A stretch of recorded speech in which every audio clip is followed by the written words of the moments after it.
In this video, you're going to learn how to work with the half-angle formulas to find an exact value for sine of a half angle, cosine of a half angle, and tangent of a half angle. And we're going to be working with these three formulas right here. We'll go through three examples together. So the first example, say if we want to find an exact value for the sine of 112.5 degrees. Well, that's not one that we know on our unit circle, but we do know 225 degrees on the unit circle, and 112.5 is half of that, right?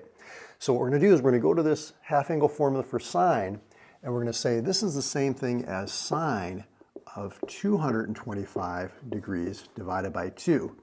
So on the right side of the equation, you can see theta, 225. I'm going to put that in for theta right here.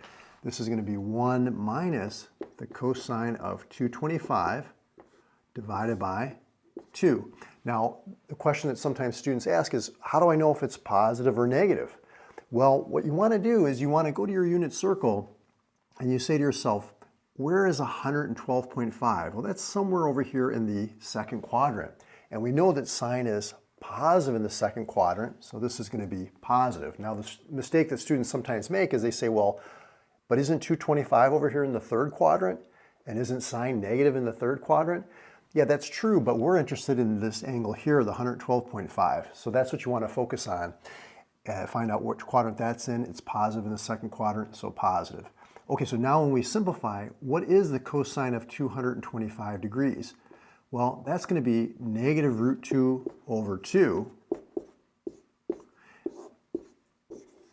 And we're going to simplify a little bit further here. When you subtract, it's like adding the opposite.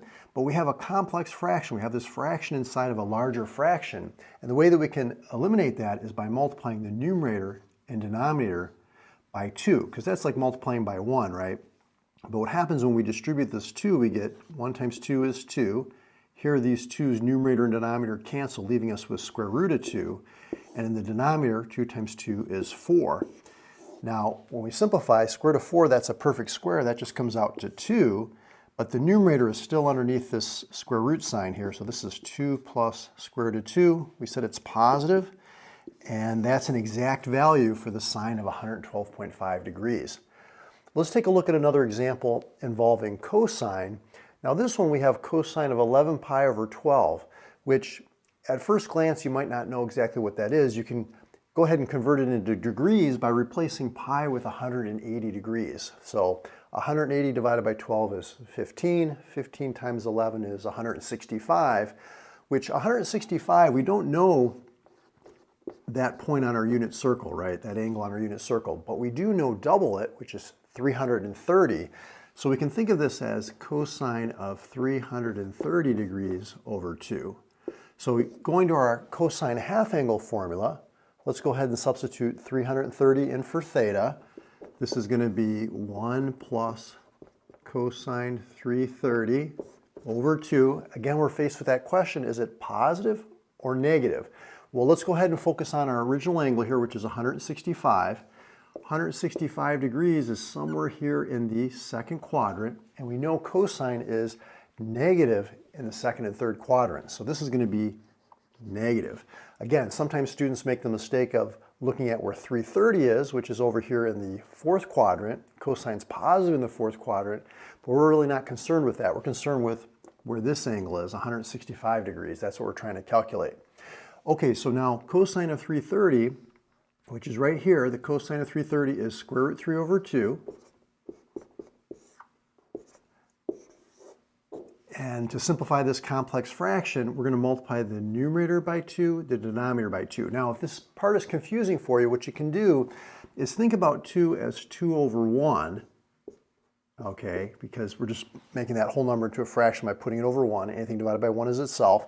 It doesn't change the value of this expression because 2 divided by 2 is 1. We multiply by 1, you're not changing it. It's the same, right? So now when we distribute, 2 times 1 gives us 2. Here you can see numerator and denominator, the 2's are canceling. And over here, 2 times 2 is 4. Square root of 4 is a perfect square. We get just 2. And in the numerator, we have 2 plus the square root of 3. And that's an exact answer for the cosine of 11 pi over 12, or the cosine of 165 if you want to do it in degrees. Let's take a look at a tangent example. Okay, to calculate the tangent of 105 degrees, which is not one of the angles that we know on our unit circle, let's double that angle to 10. That one we do know. So what we can do is we can rewrite this using our half angle formula as tangent of 210 divided by 2. Okay, so if we go to our tangent half angle, you can see that theta is 210. We can either use this form, 1 minus cosine theta over sine theta, or this form, sine theta over 1 plus cosine theta. They're equivalent to one another, and you can prove that to yourself by multiplying the numerator and denominator by the conjugate of 1 minus cosine theta, 1 plus cosine theta.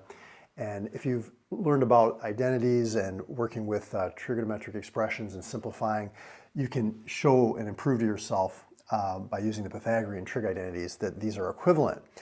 But let's go ahead and use this top formula right here.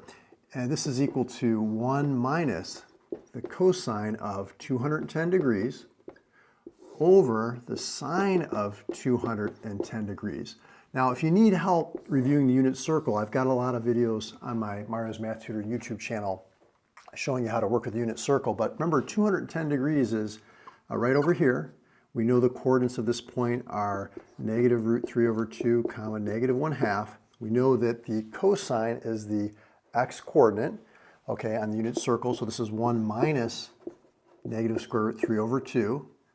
And then the sine of 210, that's our y coordinate. That's negative 1/2. Okay, so now all we have to do is simplify. Subtraction's like adding the opposite. Okay, if you think of those two negatives as canceling, we can again simplify this by clearing the complex fraction by multiplying by 2 over 2. So if I do that, distribute the 2, I get 2 plus square root of 3, because these 2's cancel. And then here we get, these 2's cancel, we get negative 1. Now what I can do is I can divide both of these terms in the numerator by negative 1, and that's going to give us negative 2 minus square root of 3, and that's an exact value for the tangent of 105 degrees. Now, if you want to see some more examples working with the half angle or the double angle or any of these trig problems, I have lots of videos on my Mario's Math Tutoring YouTube channel to help you with this, but I'll put a video right there talking more about half angles if you want to get some more practice, and I'll see you over in that video.